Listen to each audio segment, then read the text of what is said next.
Caritas presenta Hora 25,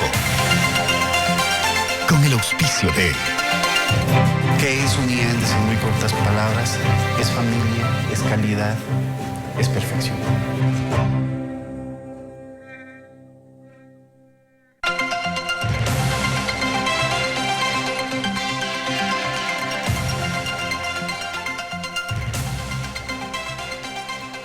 Saludos cordiales, buenas noches, gracias por acompañarnos. Este es el programa Hora 25. Estamos a tan solo 2 días de celebrar la Navidad.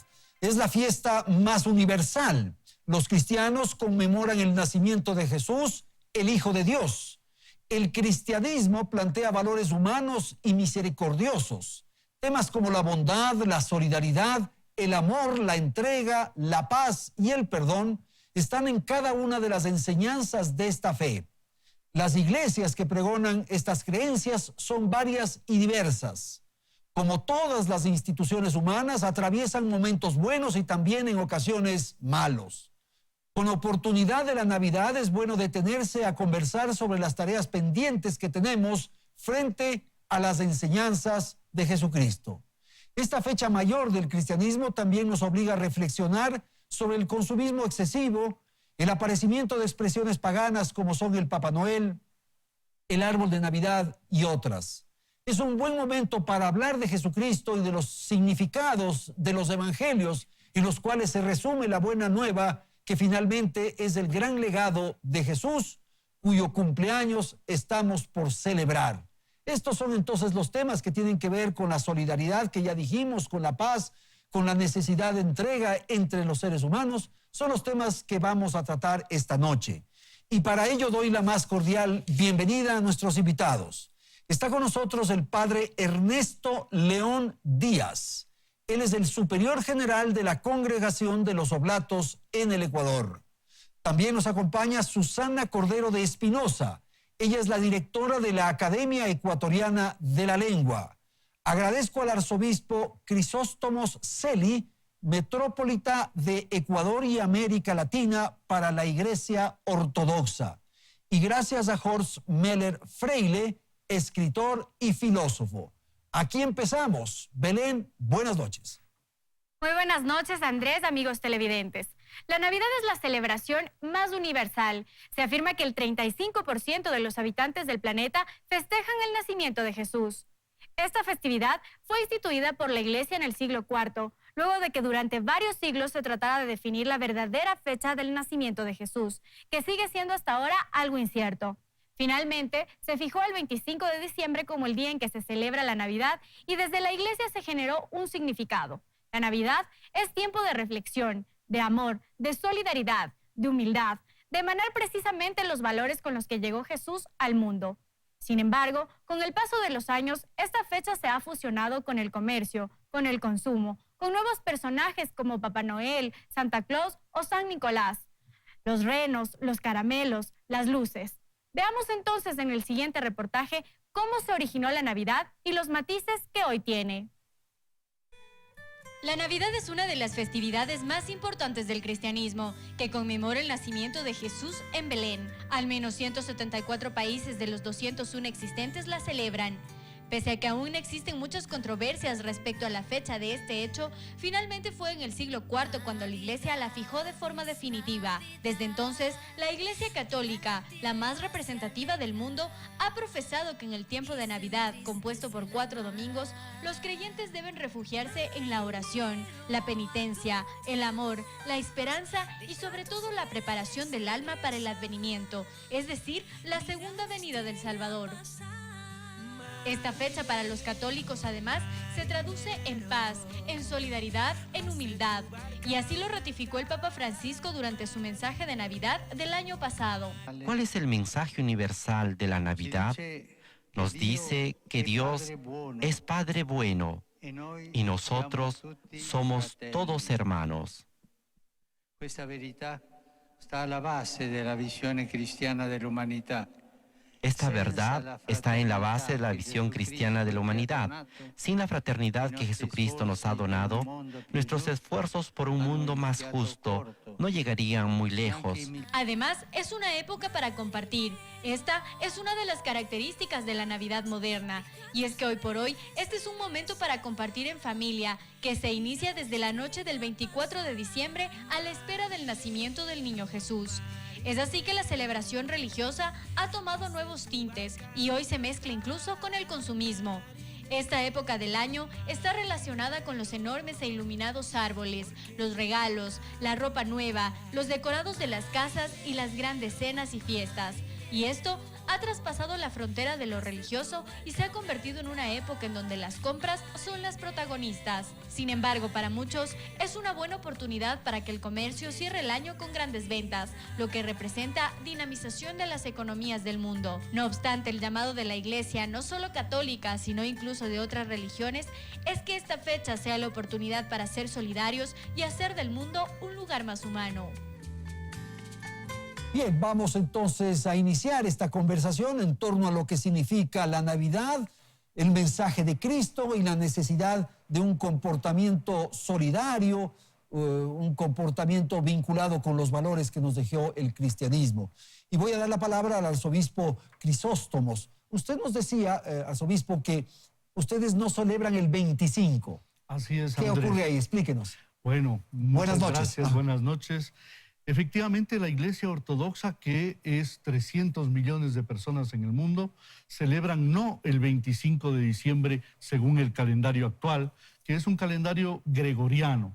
El Papa Gregorio XIII, en el año, me parece, si no me equivoco, 1582, hizo un cambio porque unos consejeros jesuitas le recomendaron que había un error en el cálculo y por eso quitó 10 días del calendario, los desapareció y después de eso, evidentemente hasta el día de hoy son 13 días Se de corren diferencia. 13 días. Se Entonces. corren. Ah. Entonces la Iglesia Ortodoxa celebra el 7 de enero la fiesta porque para nosotros el 7 de enero es 25 de diciembre. Que corresponde al 25 de Así diciembre. es. Por lo tanto, son 300 millones de personas que celebramos en otra fecha y cabe decir para nosotros, decía la introducción, es el cumpleaños. Para nosotros no es el cumpleaños, para nosotros es una fiesta que corresponde a hablar de la manifestación de Dios a los hombres y no es el cumpleaños porque nadie sabe la fecha del cumpleaños. Bueno, pero ese es un tema de discusión que permite celebrar finalmente esto, Sí, pues, el nacimiento de Cristo. evidentemente no es lo más importante Natural. el momento, sino la persona.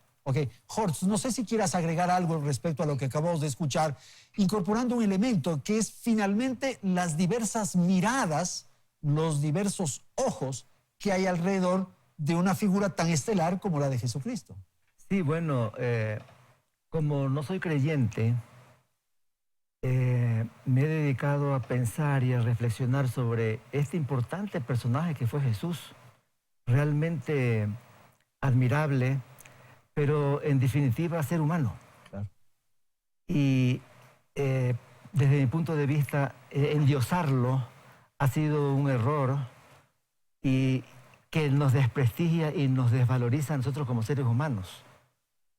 Porque en definitiva, el que nos avale una autoridad superior hasta cierto punto nos disminuye como personas. Es cierto que como seres humanos tenemos fallas y tenemos una cantidad enorme de errores, pero es lo que somos.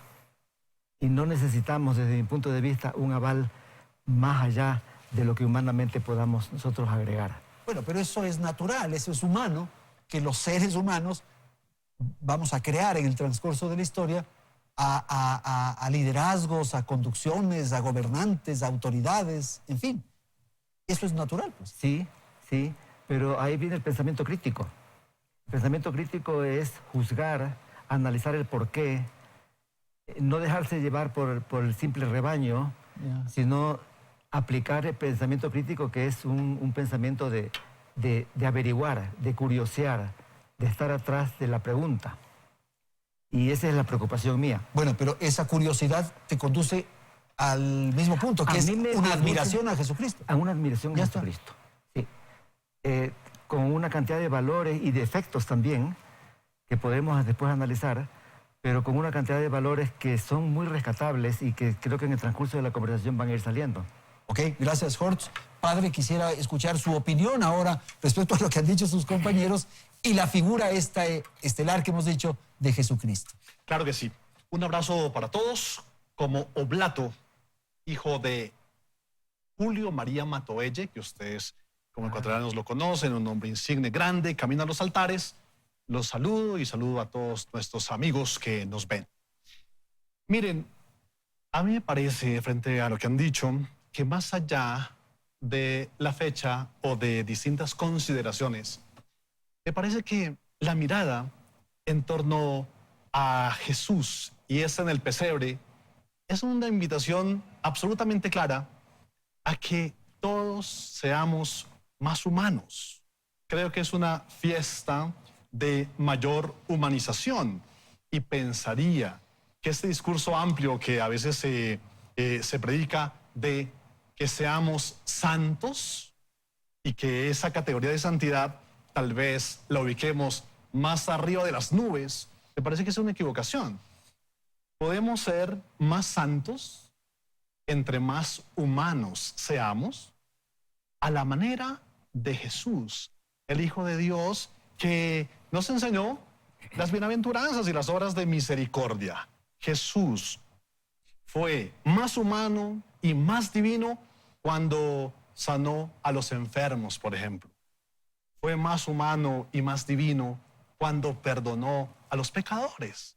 Así que para mí esta fiesta de la Navidad se constituye en una invitación a ser más humanos, al estilo de Jesús, el Hijo de Dios. Susana, le doy la palabra a usted para que comente lo que han dicho sus compañeros de panel y pongo un tema adicional, que es la necesidad de enfrentar esto del consumismo que dijimos en la presentación.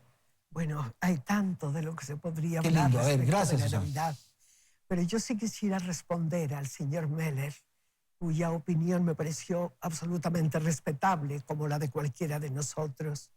Esta mañana cabalmente yo terminaba un artículo para Diario El Comercio que tenía que entregar ya, y hablaba de la opinión de George Steiner, el gran filósofo, más que filósofo crítico, más que crítico, extraordinario hombre, extraordinario ensayista actual, que todavía vive, tiene ya más de 90 años.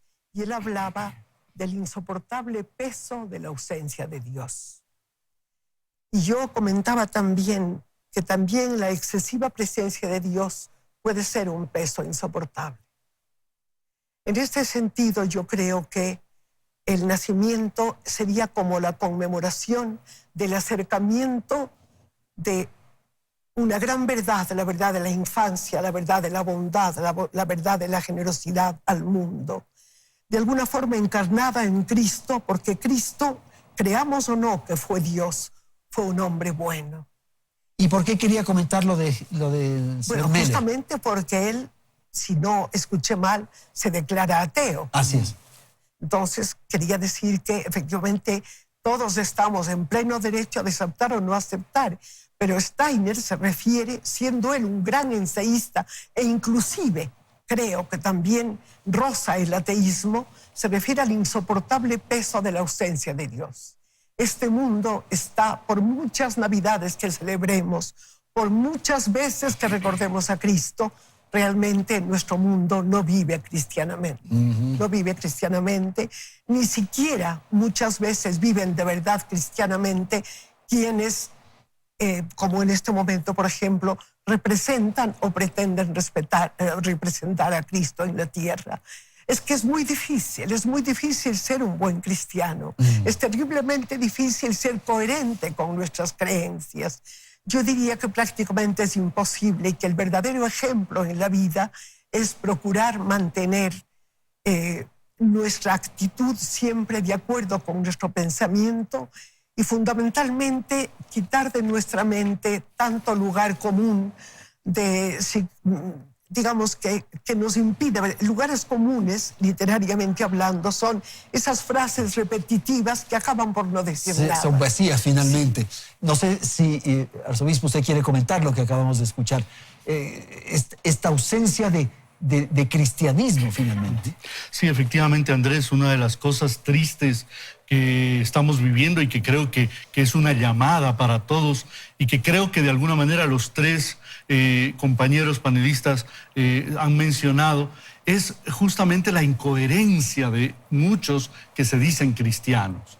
Y por eso mismo, para nosotros como ortodoxos, somos una, yo diría, expresión de fe que ha vivido primero por el socialismo. Hay que recordar que el famoso Stalin mató 20 millones y más personas, y entre ellos 300.000 sacerdotes y monjas de la Iglesia Ortodoxa. Y aún así la Iglesia se mantiene. ¿Y qué pasó? Cayó el comunismo, inmediatamente volvió a resurgir la Iglesia, y en Rumanía, en Bulgaria, en Serbia, en todos los países, hoy en día hay un resurgimiento de vocaciones, de personas que quieren entregarse a la Iglesia. ¿Por qué? Y eso también hay que cuestionar, porque a veces solamente vemos Occidente. Y debemos ver también el Oriente, que existe y que es una realidad, en donde también hay cristianos. Y efectivamente decía el padre que es necesario ser más humano. Pero yo también quisiera agregar, es necesario ser más espiritual. Ya. Y eso es lo que está faltando. Falta profundidad espiritual. Y decía justamente el señor Meller que nos disminuye. Para mí Cristo no me disminuye nada, me ayuda, porque está faltando ese tema que es fundamental teológicamente, hablar de la gracia, la acción, el charis de Dios en el alma. No somos solo nosotros, no es solo hacer obra social, y en eso nos hemos quedado, eso es lo triste. Decía la introducción que Santa Claus y la figura de Papá Noel, cuidado, lo que hay es un error y una manipulación de una imagen. Santa Claus fue San Nicolás. Claro. Y San Nicolás fue un santo mártir de los primeros cristianos, que la fiesta fue ayer, justamente, y por eso es cercana a la fiesta de la Navidad occidental. Y fue un mártir. Fue un hombre que pasó 30 años en cárcel por amor a Jesucristo. Y le dijeron que el cristianismo había desaparecido. Y cuando él salió de la cárcel, él dijo, caray, yo voy a refundar si es que es necesario el cristianismo. ¿Y qué fue lo que se encontró? Con una iglesia floreciente, una iglesia que había sido aceptada en el año 313 por el emperador Constantino con el edicto de Milán y había sido ya totalmente reconocida por el Estado. ¿Y qué pasó con el cristianismo? Que se volvió la base y fundamento de una maravilla histórica. Nosotros tenemos una historia en el mundo en donde el cristianismo ha aportado de formas extraordinarias. Y cuando hablamos de caridad, de perdón, de oración, de esto, hablamos de crecimiento espiritual. Sin duda. La obra caritativa es parte, pero no es lo esencial. Y en esto, Horst, ¿cuánto pesan las iglesias finalmente? Bueno, las iglesias es una plaga, ¿no? Es una deformación absoluta del mensaje de Jesús, que fue un anti-iglesia por autonomacia. O sea, él odiaba tremendamente la jerarquía, a los papas, a los cardenales, a los obispos, porque habían deformado. Acordémonos que Jesús no fue cristiano, Jesús fue judío. Y no fue judío 99%, fue judío 100%. Y como tal judío, estaba sometido a una iglesia prepotente, a una iglesia dogmática, terrible de su tiempo. Y si él murió por atacar justamente a ese tipo de iglesia, y regresaba él a decir, el reino no está afuera, el reino está dentro de cada uno de nosotros. Ese creo que fue el mensaje primordial y por el cual fue martirizado y crucificado. ¿Usted coincide en eso que dijo Horst, de que las iglesias son una plaga? Obviamente no estoy de acuerdo porque considero que la iglesia, no las iglesias, la iglesia, Jesucristo fundó una sola, ¿no? Pero la iglesia es una gran bendición para la humanidad. Y de hecho, que ha habido desviaciones, indudable. ¿En qué no ha habido desviaciones? Mientras haya seres humanos, siempre habrá manipulación. Pero lo que hay que entender es que efectivamente el cristianismo, como dice el señor Meller, Horst, ok, efectivamente necesita quizás sí una revisión. Esto sí, y esto es constante. El cristianismo no es, y en este sentido yo me niego a llamar al cristianismo una religión. Yo le llamo un lifestyle, un estilo de vida, porque es algo que hay que vivirlo todos los días, Andrés, no es algo que se puede solo bla, bla, hay que vivirlo. Hay que vivirlo. Padre, no sé si quiere comentar. Claro que sí, muchas cosas. Lo primero es esto. Cuando los amigos Horst dicen Jesús estuvo en contra de la jerarquía, cardenales, obispos, obviamente pues, digamos, es un error histórico porque eso fue posterior.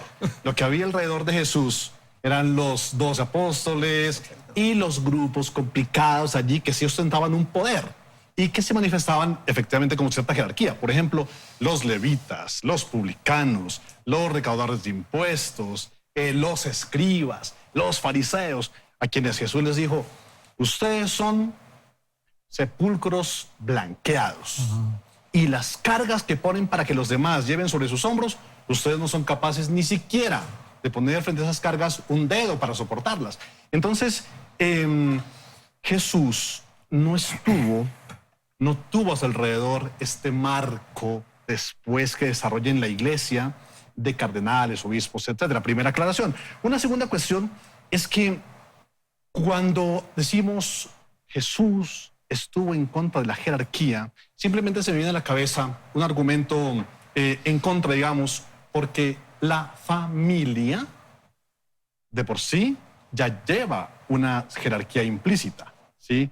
Hay una obediencia a papá, mamá, y él como hijo estaba, dice la Biblia, sujeto a las directrices de María y de San José. San José tenía autoridad en ese momento sobre el niño, sobre este muchachito. Claro. Y aparte de esto, vale la pena decir que al menos en la doctrina de Jesús, y hablando de la jerarquía como un ente de poder, simplemente cuando acudimos a un texto bíblico de Jesús dice, ya no os llamo siervos sino amigos. Este versículo de la Biblia nos habla de la necesidad de que toda autoridad es para servir, toda autoridad es para amar. Por eso, el Papa resultaría el primer servidor. En el caso de quienes lideramos una comunidad religiosa, etcétera, etcétera. El superior general, en mi caso, soy el servidor de todos los demás. Y hoy puedo ser superior.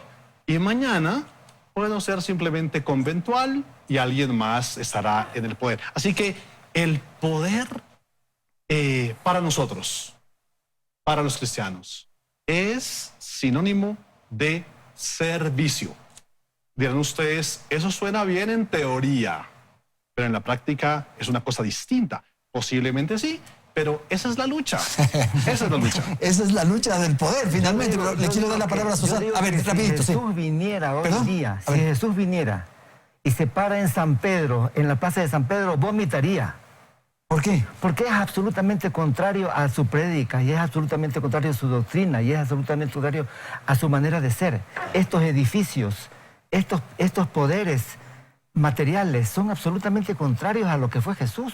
Los lujos y los derroches de bancos, ornamentos, uniformes, medallas, etcétera, etcétera. O sea, eso no coincide con la persona de Jesús que yo admiro y que yo aprecio. Ok, Susanita. Bueno, yo creo, realmente las opiniones que acabamos de escuchar muestran que la Navidad da para todo. Uno podría pasar tal vez siglos hablando del sentido del nacimiento de un niño que llegó a ser un hombre ejemplar. Yo creo que el hombre ejemplar por excelencia. Y claro, obviamente quien cree en la divinidad tiene pleno derecho a decir que fue un hombre y que fue Dios. Pero más allá de todo eso, yo quisiera recordar un poco, porque me imagino que lo que la gente espera es la evocación de lo que significó en nuestra infancia, que es la época más pura de nuestra vida, lo que significó la Navidad en nuestra infancia. Yo recuerdo en Cuenca, por ejemplo, los pases del niño, las celebraciones del pueblo llenas de gracia, de ingenuidad y de bondad. Claro que hemos convertido al niño casi en una imagen, pero ciertamente fue una imagen que guió nuestra vida. y hacer el nacimiento, por ejemplo, en casa. Yo recuerdo todavía la discusión de mi madre, porque mi padre quería instalar unos tubitos para que bajara el agua en el nacimiento, y mamá decía, hijito, se va a inundar la sala. Entonces, pero para mí el ver brotar el nacimiento, el ver salir las piezas que mi madre conservaba y preservaba envueltas en un papel lo más delicado para que no se rompieran y que todavía hoy conservo, tiene un significado muy particular de algo puro, de algo noble, de algo lleno de esperanza en mi vida, que sin embargo, pues como toda vida, ha sido una vida con ciertos golpes, con dolor en muchos aspectos, pero también con mucha suerte. Y yo quiero evocar la palabra gracia. Creo que la palabra gracia en el sentido de don, en el sentido de presencia, creo que la Navidad es como un recuerdo de la posible gracia que el ser humano debe estar abierto a recibir. Ok, vamos a hacer una pausa, tenemos que ir a la publicidad y retornamos enseguida para continuar con la segunda parte de este diálogo, para conocer qué ocurre alrededor del espíritu que tiene la Navidad y del mensaje de Jesucristo. Ya retornamos.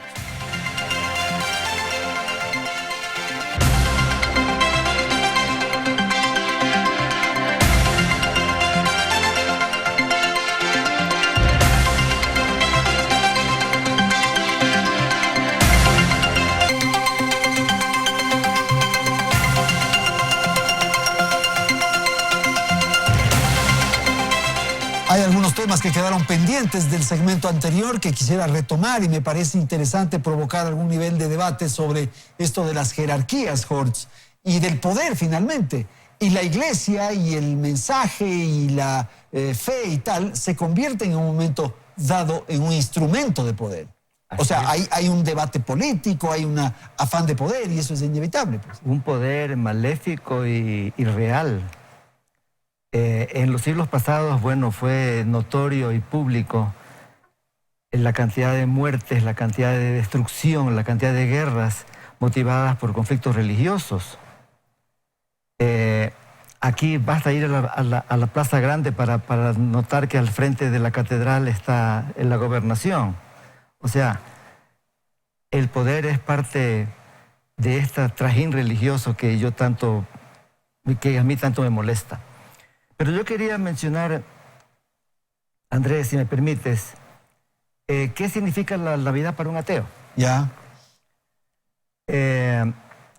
Como dijo la señora, realmente es una tradición tan familiar, tan básica, tan parte de nuestra cultura, que es imprescindible. Yo me acuerdo de niño, era la fiesta, pues, o sea, todo el año se resumía en ese día. Claro. La comida, la reunión familiar. Y yo venía pensando ahora en el camino que desde mi punto de vista más pensador, si tú quieres, estoy festejando yo, y yo creo que también parte de mi familia, Navidad significa natividad, y natividad significa nacimiento, y nacimiento significa creatividad y vida. De tal manera que yo estoy festejando la vida. La vida. La vida que nace, la vida creativa, la vida y los niños. Esa juventud que comienza en ese momento, me parece que merece toda nuestra admiración, todo nuestro cariño, toda nuestra atención con regalos, con comidas, con fiesta. Pero le quiere separar entonces lo separo de la del cosa nacimiento religiosa. de Cristo. Así es. Okay. Que también merecería un festejo, como también lo merecería Mandela, Gandhi, Luther King, gente que ha merecido en la historia respeto y consideración. Pero tú le pones al mismo nivel, de estos personajes a Jesucristo. Absolutamente. Confucio, gente que ha aportado a la humanidad muchísimo, y lo pongo en ese mismo nivel. ¿Usted cree que aquello es correcto? Evidentemente no. Para mí, Andrés, Jesucristo no solamente fue un personaje que puede compararse con el Che Guevara o con alguna de estas gentes, sino verdaderamente Jesucristo fue el Hijo de Dios y la puerta de salvación de la humanidad. Todo ser humano verdaderamente en Cristo tiene una renovación, tiene una transformación. Y por eso no hay que olvidarse de esta parte, la parte espiritual. Los ortodoxos, los primeros obispos de la iglesia de los primeros siglos, se centraron mucho en que esta festividad no es solo recordar el nacimiento. Por eso nosotros le llamamos a esto la fiesta de la manifestación de Dios. Teofanía, teofanos, manifestación de Dios para los hombres.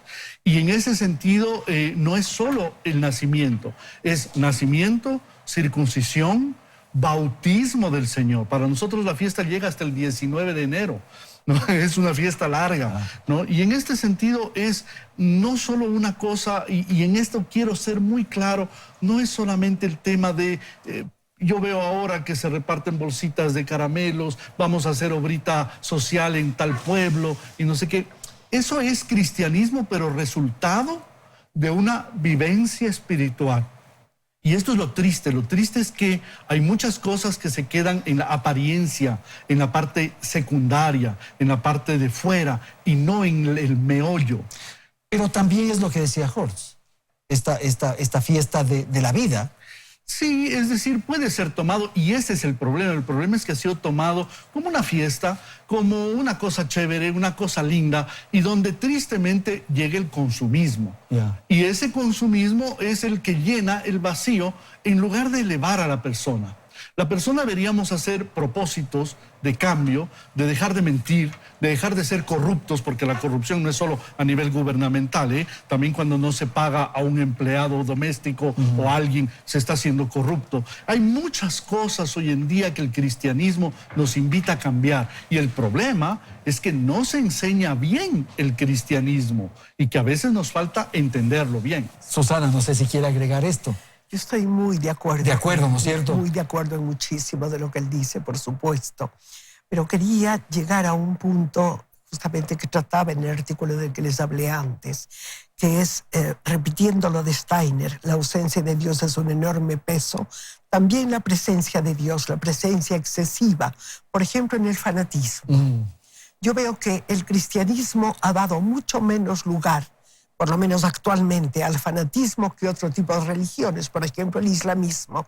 El islamismo ha dado lugar a un fanatismo tan terrible, sí, claro, que hoy nos sometemos a decapitaciones, a muertes en vivo, así, en directo, como quien dijera, de una forma tan atroz, convencidos de que, desde su punto de vista religioso, Alá les pide que asesinen a quien no cree en ellos. Entonces, creo que también el consumismo es una forma de fanatismo. Es decir, el creer que los objetos van a curar nuestra vida, van a dar sentido a nuestra existencia. Haber abandonado la búsqueda de sentido de la vida por la compra, por el dinero, por el poder que da el dinero. Cuando contemplo el horror, y perdonen la nota política, de la corrupción de los 10 años que hemos vivido y que cada día se nos revela con mayor claridad, digo, Dios, ¿qué es lo que pasa? No era Correa un devoto rezador ante el altar y que comulgaba y que... ¿Qué pasa? Que vivimos de otros fanatismos. El dinero es el fanatismo mayor hoy, en este momento. En los Estados Unidos el dinero es lo que puede salvar a Trump, que por otro lado es un monstruo como ser humano y como, perdónenme, y como político. Pero le puede salvar. El dinero es lo que salva, el dinero es lo que está, y el dinero es lo que pierde también. Las enormes diferencias. Y en el dólar dice, in God we trust. Sí. En Dios creemos. A ver, padre. Muy bien. Miren, yo quisiera plantear en torno a la Navidad lo siguiente. Cuando pensamos que la Navidad, el nacimiento de Jesús, es una conmemoración, o cuando planteamos que el nacimiento es una memoria o un simple recuerdo, caemos en lo que Zygmunt Bauman, un gran autor, habla y lo plantea como la sociedad líquida. Líquido son los regalos que son pasajeros, líquido son las luces, líquido... Pero desde hace poco se usa la palabra líquido para lo que ustedes hablan. Sí, para las relaciones, para todo. Las relaciones líquidas. Todo es líquido, el matrimonio es líquido. Planteando desde el punto de vista de las redes sociales, etcétera, etcétera, todo es líquido. Y entonces, cuando la Navidad, así como el hecho de la crucifixión de Jesús, que es el otro misterio de la redención, es el misterio de la encarnación, la Navidad, el misterio de la redención, Semana Santa, digamos, Viernes Santo, muerte y resurrección de Jesús, cuando esto, más allá de ser un recuerdo, se convierte en una experiencia vital, cuando yo vivo a ese Jesús que nace, cuando yo muero con el Jesús que muere y resucito con el Jesús que resucita, allí nace lo que nuestro amigo Horst decía, una vida creativa, una vida proactiva, pensamientos luminosos, pensamientos constructivos. Digamos, para mí, la Navidad en estos términos sería el que corazones capaces de destruir se conviertan en corazones capaces de amar. Corazones que intentan matar, que esos corazones generen vida. Los corazones que son egoístas, que se conviertan en corazones solidarios. Y entonces ven ustedes que más allá de un hecho religioso, estas fiestas de la Navidad se convierten en hechos sociales, en hechos de transformación, porque de lo contrario nos quedamos cantando tutaina, tuturumá, que no sabemos qué es. A ver, Jorge, pero sí pasa eso, es verdad. Que estas fiestas sirven para esto, para tratar estos temas, para ponerse a pensar en un momento dado en los elementos que hay alrededor del cristianismo. Claro que sí. Se ha diluido, ¿no? Se ha diluido mucho el mensaje religioso dentro de la Navidad, por el consumismo, por muchas razones. Y quizás porque las iglesias y las religiones están, desde mi punto de vista, retrocediendo ante la razón. Y yo soy una persona que trato siempre de razonar y de pensar, porque defiendo la definición de Aristóteles. Soy un animal racional. O sea, esa para mí es la definición básica y mejor del ser humano. Y defiendo las dos alternativas. La parte animal, que me hace humano, y la parte racional, que también me hace humano. Entonces yo mantengo esa actitud crítica, ese pensamiento crítico permanentemente, que me hace también vulnerable a estar escuchando y estar recibiendo también retroactividades de otras personas. Pero fíjate tú que aquí en esta mesa, aquí Monseñor, él cree que tiene la razón, el otro también cree que tiene la razón, aunque un matiz distinto.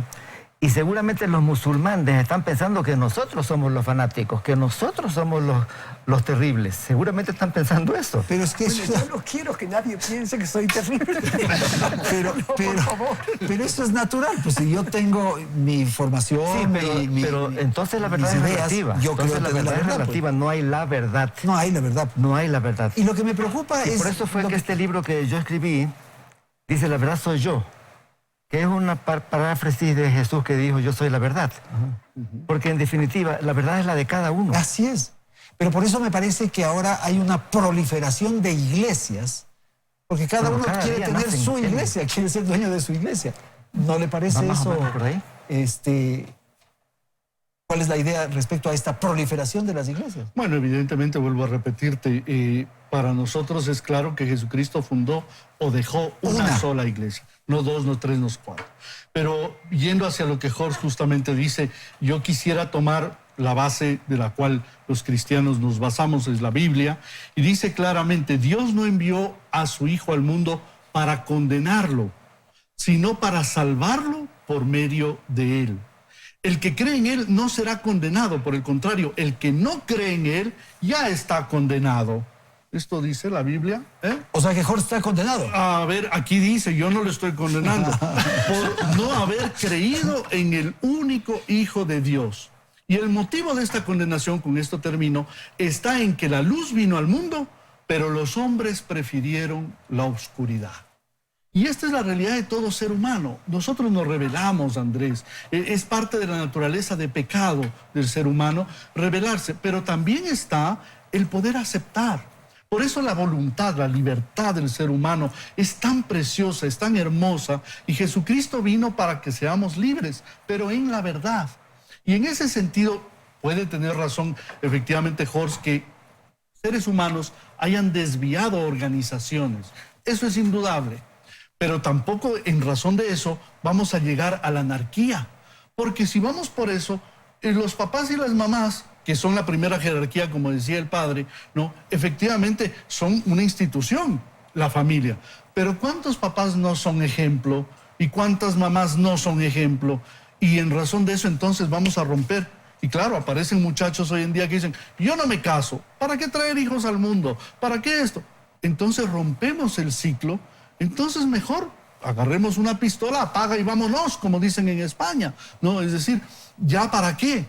Ya no tiene razón la vida. A ver, Jorge, rapidito para después darles la palabra. Sí, bueno, la institución familiar también adolece de graves problemas. O sea, realmente educamos a los niños a la obediencia, que es también parte de la institución religiosa. O sea, obedece porque Dios lo manda. O sea, yo soy partidario de que la educación de los niños tiene que cambiar radicalmente. Tiene que cambiar a permitir al niño expresarse, a respetar, porque los niños nos enseñan muchísimo cuando los escuchamos, pero no los escuchamos. Simplemente yo sé más que tú porque tú eres menor. Y eso se traslada al gobierno, se traslada a la política, se traslada a las iglesias. Ese modelo que evidentemente tiene una cierta naturalidad porque papá sabe más, ¿no? Pero no sabe todo.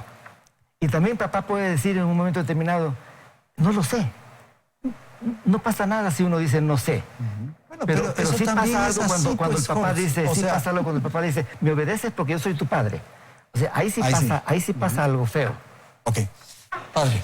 Bueno, yo quiero decirles que alrededor del pesebre y en esta discusión hemos dejado atrás un poquitico el tema del divino niño Jesús.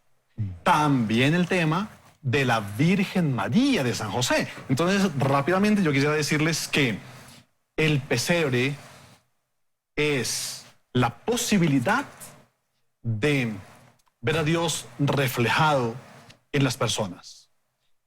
Contemplar a San José es contemplar a los hombres de este tiempo, los trabajadores, los obreros, los que le dicen no a la corrupción, los que son justos, los que se levantan temprano, al obrero que se pone, toma entre sus manos herramientas de trabajo y construye sociedad. Es la posibilidad de contemplar en la Virgen María a la mujer en su infancia, a la niña, a la adolescente, a la ejecutiva, a la madre de familia, a la abuelita, y ver en la mujer el rostro materno de Dios y contemplar en el niño Jesús al mismo Dios.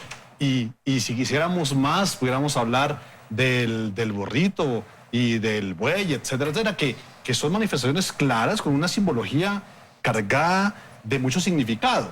Pero quisiera terminar mi intervención alrededor del pesebre con esta cosa linda que escribió el padre Matoya, nuestro fundador, que era poeta. Le dice al divino niño lo siguiente: divino niño, mi dulce encanto, tu amor, tu llanto, qué amables son.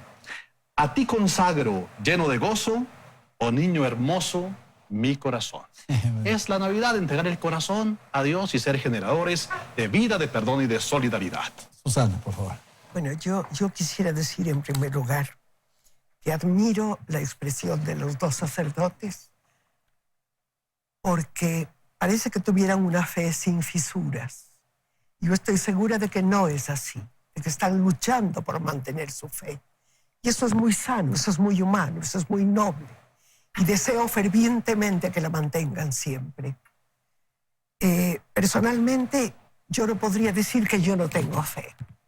Tampoco podría decir que la tengo de manera abierta, absoluta y certísima. Lo que quiero volver a contar, alguna vez te conté a ti, Andrés. Tengo una nietita que hoy tiene 13 años, que cuando tenía 4 alguna vez, o 5 o 6, alguna vez me dijo, abuela, pero yo soy atea. Y yo le contesté, verás, mi amor, demostrar que Dios existe es muy difícil. Pero igualmente es dificilísimo demostrar que no existe. Lo que importa es que seas buena, que vivas con gran dignidad tu vocación humana. Eso no debo haberle dicho, eso lo añado ahora. Pero eso era lo que yo quería decir. Es decir, en este momento Nuestra fe o nuestra falta de fe no nos justifica para no ser buenos, no nos justifica para no ser solidarios, no nos justifica para vivir en la comodidad, ni mucho peor en la mentira. Yo creo que tenemos que hacer un gran esfuerzo para ser cada día más auténticos seres humanos. Ser buenos. Eso es todo. Vamos a hacer una pausa, tenemos que ir a la tercera parte del programa tras la publicidad y aquí estamos en Hora 25 hablando de la Navidad. Ya regresamos.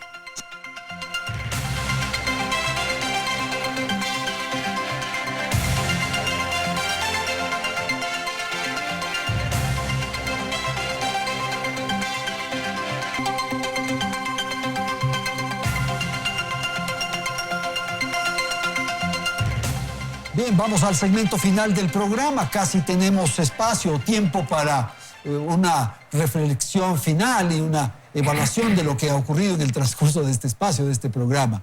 Casi un mensaje le pediría, padre, no tenemos más tiempo, por favor. Simplemente quiero decirles, tomando una cita de la última carta apostólica del Papa Francisco, se titula Admirabili Signus, o sea, el signo admirable es el pesebre. Y la invitación del Papa es esta, dice, el pesebre es la posibilidad para reconocer allí en el Belén la pobreza que escogió Jesús al momento de su encarnación. Y la invitación entonces es lo siguiente, ¿de qué nos sentimos orgullosos? ¿De la fama, del poder, del dinero, de lo que hemos escrito? ¿De qué nos sentimos orgullosos? Cuando lo más grande es la pobreza y la pobreza que nos enseña Jesús en las pajas de Belén. Ok, Horst. Me gustan algunas frases de Jesús maravillosas. Traje a colación esta. He venido a traer vida y vida abundante. Me encanta esto porque es vital, es alegre. No es el Dios crucificado lo que me atrae. Me atrae ese Dios juguetón, ese Dios que ríe, ese Dios que dice, he venido a traer vida. Bueno, pero reconoces que es Dios, entonces. Estoy hablando en sentido del idioma común. Porque acuérdate tú que estamos metidos en una cultura que se llama judeo-cristiana, que cada palabra tiene un sentido religioso tremendo. Y es muy difícil escaparse. ¿Y ese crees que es el mensaje que hay que rescatar? Este es el mensaje que hay que rescatar. Más potente, así que demuestra... He venido a traer vida. Y vida abundante. Ok. Bueno, me parece fantástico. Verdaderamente la frase de Horst define muy bien la misión de Jesucristo. Pero junto con eso también hay que recordar Lucas capítulo 2, versículo 34. Dice, mira, este niño hará que muchos caigan o se levanten en Israel y será signo de contradicción. Jesucristo es un signo de contradicción. Y si no lo tomamos así, si no lo entendemos así, no vamos a poder comprender que nuestra vida, que es un libro de genes, un libro de una cantidad de riquezas que Dios nos creó, debe unirse a su creador inteligente. Ese creador inteligente vive, un diseñador. Nadie puede decir, este libro apareció de pronto del aire y no, alguien lo creó, alguien lo hizo. La Navidad y todo este tiempo de manifestación es reconocer a Jesucristo como el Señor de la vida. Y ese Señor de la vida va a causar contradicción y sigue causando contradicción, como lo vemos, ¿no? Pero indudablemente va a también traer paz y solución de amor para el mundo. Esa idea de contradicción quisiera que comentes, Horst. Sí. Evidentemente es así, o sea, Jesús fue un hombre increíble, con una cantidad de valores impresionantes. Otra parte muy... Jesús fue un feminista. En el mejor sentido de la palabra, fue un feminista, estaba rodeado de mujeres. Iba a fiestas, tomaba. ¿Por qué tenemos ahora una visión de Jesús como un monje?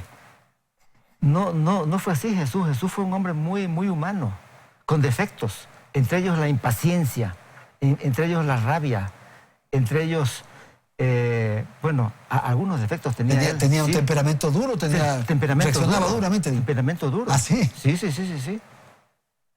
Susana, por favor. Bueno, Yo quisiera hacer un pequeño resumen de mi propia creencia. Quiero confesarles que, y sobre todo para no escandalizar, ya Cristo pedía que no escandalizáramos, espero no haber escandalizado a nadie, porque parece ser que las mujeres tenemos que tener una fe inquebrantable. Las mujeres también luchamos, también nos duele la vida, también dudamos. Pero en todo caso, en mi calidad de mujer y de madre, cuando yo camino unos 24 kilómetros semanales, pero no diarios, semanales, distribuidos en varios días. Y cuando camino a veces y siento que mis hijos tienen problema en su hogar, tengo 5 hijos, grandes, 2 ausentes, o mis nietos, cuando veo sus contradicciones, sus dificultades, me encuentro rezando. ¿Ah, sí? Es curioso, sí. Casi sin darme cuenta. ¿Y sabes rezar, Susana? ¿Sabes? Pido, como en las oraciones de mi infancia, entre las cuales, por ejemplo, el Padre Nuestro es una hermosa oración. Y recuerdo una, si me permiten, que mi madre, que se atrevió, como alguna vez le contaba a Andrés, cuando yo tenía 11 años, se atrevió a llevar a sus 4 hijos separada de su esposo en una época en que era muy rara la separación. Nos llevó a España y nos educamos allá. Yo recuerdo que mi madre, esta mujer excepcional, rezaba: glorioso San Cayetano, Padre de la caridad, consigue que en nuestra vida siempre reine que en nuestra casa siempre reine tu asistencia. Tu divina providencia se extienda a cada momento, a que no nos falte casa, vestido, sustento. Pero, y aquí va el pero, mi madre descubrió que en Madrid había lo que en Quito no había en ese entonces, estoy hablando de hace más de 60 años, que era almacenes de imágenes de santos. Entonces, sin duda, llena de dudas, fue a un almacén de imágenes y preguntó si había una imagen de San Cayetano. Y le dijeron que sí. Y ella contestó: ¡ay! Entonces sí ha existido. Sí ha sido verdad.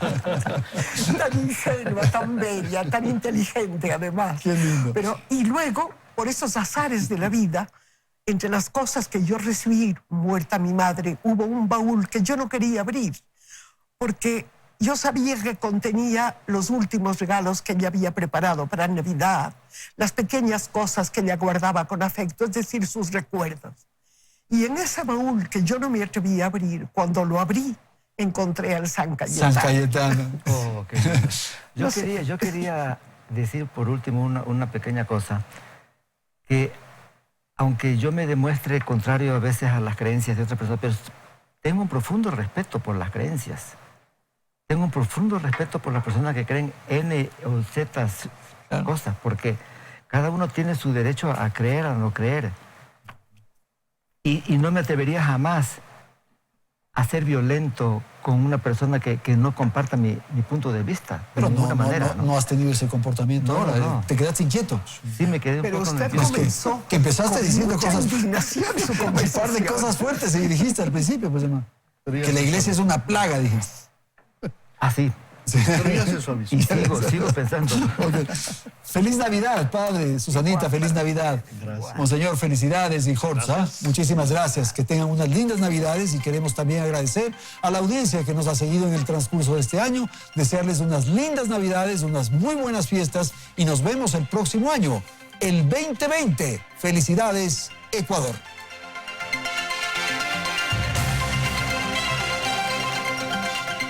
Teleamazonas presentó